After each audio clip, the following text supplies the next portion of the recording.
Share this with Arsene Wenger's departure from Arsenal at the end of the season means the Gunners' trip to Old Trafford on Sunday could be the final time he takes on his old rival Jose Mourinho. Wenger claimed his first competitive win over Mourinho at the 16th attempt last season, when Arsenal beat Manchester United 2-0 at Emirates Stadium, but who will come out on top this time?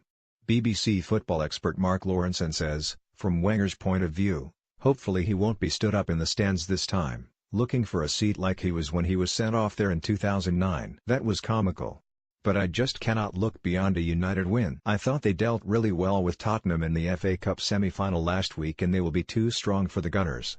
Lawro will be making a prediction for all 380 top-flight games this season, against a variety of guests. This week he takes on singer and actor Plan B, who supports Arsenal because of Ian Wright. He has met the legendary Gunners striker when they interviewed each other in 2012 and Plan B, real name Benjamin Paul Ballenstrew, still remembers the occasion fondly. It was amazing, like a boyhood dream come true, he told BBC Sport. I did not have any older brothers, my dad was not about and my mum was not into football, so I got into it off my own accord. I saw Ian Wright play and that was it. I was a Gooner after that. Plan B says he loves Arsene Wenger for what he has done for the club but thinks it is the right time for him to step down as Arsenal boss. He explained, I am sad to see him go but I feel like we should have achieved more in the past 10 years because of who we are. Arsene helped us become who we are, and you can't take that away from him. But there have just been some decisions, like with players that we nearly bought but didn't, that I think would have changed things for us completely if they had been done differently. It became this regular occurrence every season that we wouldn't buy the players we needed, and we wouldn't plug the holes where they needed to be plugged, while Wenger would be insisting we had the depth in the team. It was just the same old story every time. To begin with, we had to accept we would be second every season, then it was fourth that was the target, now it is sixth. Who fills his shoes is for the board to decide, but regardless of who our next manager is, things have stagnated at Arsenal and we need a fresh approach, and we need some excitement. We all need to feel that there is a chance that things are going to change, and it just has not felt like that for a long time. A correct result, picking a win, draw or defeat, is worth 10 points. The exact score earns 40 points. All kickoffs 1500 hours BST unless otherwise stated. Liverpool v Stoke, 12:30 BST Saturday lunchtime kickoffs usually feel a bit flat, so no wonder Liverpool boss Jurgen Klopp has asked for Reds fans to create the same atmosphere against Stoke that they did against Roma on Tuesday. Klopp says Liverpool will need their fans but they are just playing so well at the moment that, even if they have an off day, I would still back them. Stoke badly need a win. But not only do they have an appalling record at Anfield, they have never won there in 54 top-flight visits. They are playing a team with such impressive firepower. What do the Potters do? They simply cannot compete if they try to fight fire with fire. And I do not see them holding out and nicking a goal either. Lawro's prediction, 2-0 Plan B's prediction, 3-1 Burnley v Brighton. Brighton have got 36 points and are 7 points clear of the relegation zone, and they are probably going to be alright even if they don't pick up another point. Bearing in mind the Seagulls' final 3 games after this one are against Manchester United, Manchester City, and Liverpool, that is entirely possible. But I think they have got enough points to stay up already. Burnley's winning run ended last week, but I do not see Brighton causing them too many problems. Chris Hughton's side have managed only 9 goals in their 16 away league games this season. Declare its need 4 more points from their final 3 games to be mathematically certain of finishing at least 7th and qualifying for Europe, and I am backing them to get 3 of those on Saturday. Lawro's prediction, 2-0 Plan B's prediction, Burnley are doing alright this season. 2-1 Crystal Palace v Leicester. Leicester's season has tailed off a bit, but they are still going to finish in the top half of the table.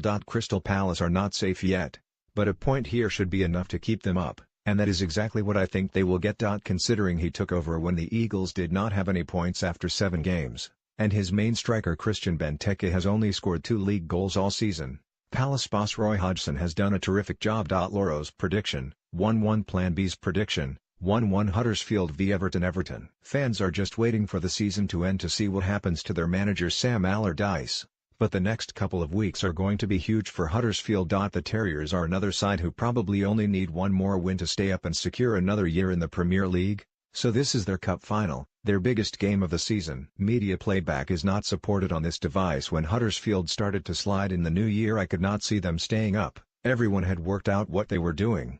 Their away form was poor and they were not scoring goals. But they found a way to rectify that, and, if they do survive, It is a major achievement. Lawro's prediction, 1-0 Plan B's prediction, Everton will nick this I think. 0-2 Newcastle v West Brom. He was at the Hawthorns for 5 live to watch West Brom recover from going 2-0 down to rescue a point against Liverpool last week. I think what happened had as much to do with Liverpool as it did the Baggies, but it was still a good fight back, which means their caretaker manager Darren Moore has now had 3 games in charge and picked up 5 points. People are saying give Moore the job permanently, but that is ridiculous because his role as a caretaker is completely different to being in charge full-time. There are so many different facets to it, it would be a massive gamble. Those 3 results mean West Brom still have the faintest glimmer of hope of survival, but I do not see that being the case after this game. Media playback is not supported on this device. Newcastle fell a bit short of their recent levels in Monday's defeat at Everton, but this game is at home and I would expect this performance to be very different. Their players will demand it. The Magpies have got a great chance of finishing in the top 10 and theoretically could end up 8th. With everything that Newcastle manager Rafa Benitez has had to put up with this season,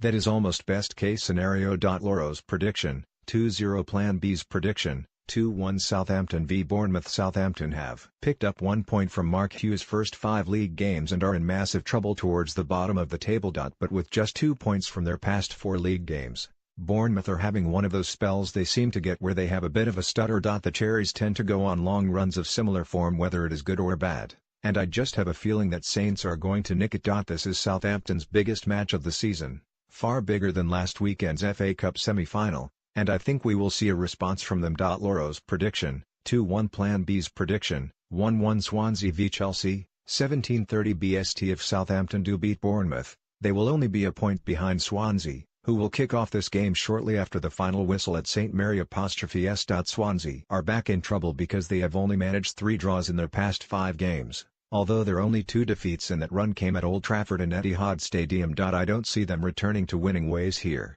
though.